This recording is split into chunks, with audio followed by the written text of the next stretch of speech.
What's up, guys? Rick from DFS On Demand here, and there is no PGA Tour golf this week. And as you can see, I'm still getting the new office in order. We moved last week, so still getting everything set up. But I had to jump in here and create a video because something very big has happened this week.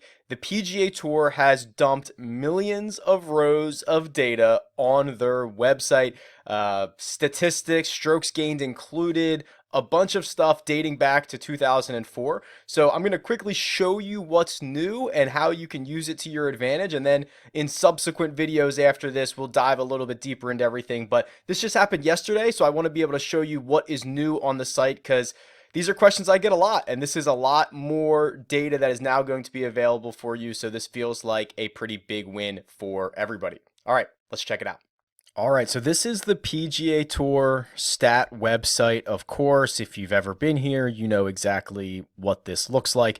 Everything from FedEx Cup standings, top 10 finishes, all the individual stats. I believe there's about 580 of these stats, I want to say. I've counted. So anyway, what is actually new? So if you pick one of these stats here, and we'll see how far back they go, but if, especially the strokes gain data. This is all the shot link info they just dumped on here. So let's just go to strokes gain total, and this is normal where you would see, you know, who's currently leading the PGA Tour in that stat category, and it has how many rounds they've played, their total strokes gained, measured rounds. Like this is all the same. The new thing is right here at the top. You can now filter through all of this. So remember, this used to default to, it used to be whatever season you were in, year to date through the latest tournament, and you could not change that tournament. So now you can actually drop this down and say, okay, I actually want to do year to date through the Shriners Hospital. And these are sorted by the date that they took place. So Military Tribute at the Greenbrier, that was the first tournament. Sanderson Farms was the second. Safeway was the third, etc. So if I click 2020 year to date through the Shriners, you'll see this will update. So Adam Hadwin, number 1, 8 measured rounds. If I change to the Shriners Hospital for Children Open, it takes a second to update, but now Adam Hadwin is still here with his 8 measured rounds, but you saw his total rounds for the season change, which I love, by the way, because not every round is actually going to be measured with shot link data. And you saw Justin Thomas jump up here. So it has now you can kind of slice year to date through any one of these sections. So if you wanted to say, okay, I want to see how he did from the beginning of the year to Houston, unfortunately, the way they have it set up, you can't then go CJ Cup to the World Golf Championship. So you can only say year to date up to this tournament. You can't say from this tournament to current. But what you also can do is go through and do tournament only. So this is the information that you see a lot of places where for the Shriners Hospital, tournament only, Patrick Cantlay strokes gain total, you can see right here, gains 14.09 strokes gain total, tied with Kevin Na. Remember, they went to a playoff and Kevin Na won in a playoff. So you can click through each one of these actual tournaments. What I like about this is they also show the players' rank in this stat from last week. So Cantlay tied for 40th the week before the Shriners Hospital, so that was the Safeway, in strokes gained total, but is ranked first this week. Adam Hadwin was second last week, fourth this week.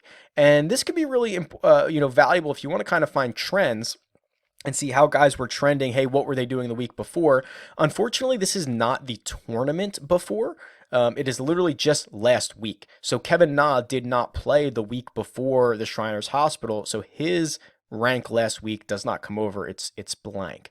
So remember, it's the last week on the PGA Tour, not the players last week. If the player didn't play, you would not have anything in this situation. Additionally, they've dumped in here everything dating back to 2014, which is pretty unbelievable. So here we go, 2004, not 2014. even further back, the last 15 years of this. So here's Tiger Woods in 2004, year to date through the Tour Championship. That's the default setting that you would always get on the PGA Tour's website. He played 78 rounds. VJ, who never gets off a course, 112 rounds. But then you could say, okay, just give me, and some of the names of these tournaments is hilarious. Let's just go year to date 2004 through the Bell South Classic. And it'll take a second, because you're probably asking it to do quite a bit, but let's see when this loads through here.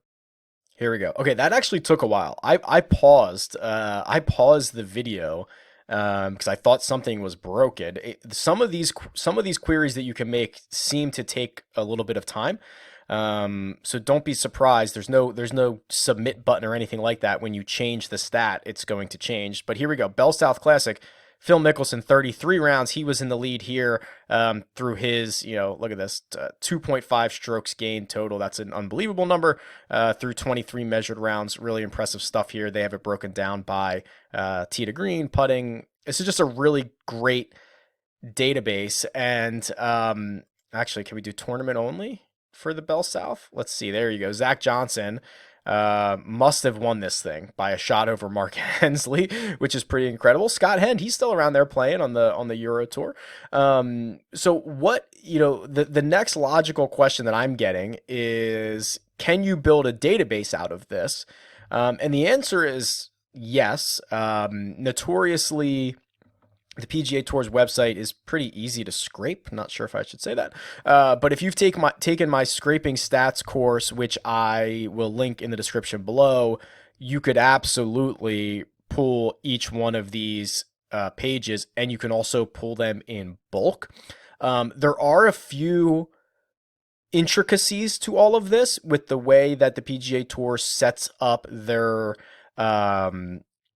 the way they structure their data on their website. So I'm actually going to create a PGA Tour specific course on how to pull this data into Microsoft Excel spreadsheets, into, I use Microsoft Power BI. It's just using that Power Query you can literally pull every single tournament at once for every year, which will make your life a lot easier, because if you're trying to pull every tournament, every season, it is going to take you a while individually. So I will actually create a very specific course just for this data so that you can get it off the website and get it into a spreadsheet. But yeah, that'll be coming. This just came out yesterday, so give me a little bit of time on that. In the meantime, if you want to take the scraping stats course, that is down below in the description, and will get you very, very far, if not everything you need for it. Just won't be PGA specific, but all of the skill sets are absolutely there. So this is really great news for the PGA Tour. Hopefully they continue to roll out more information. I'd love to see a public API, but kudos to the tour for releasing this information. It's very, very helpful. If you have any questions, concerns, comments, or anything you want me to talk about in the course, tweet me. It is at RickRunGood, or leave a comment below. All right, guys, later.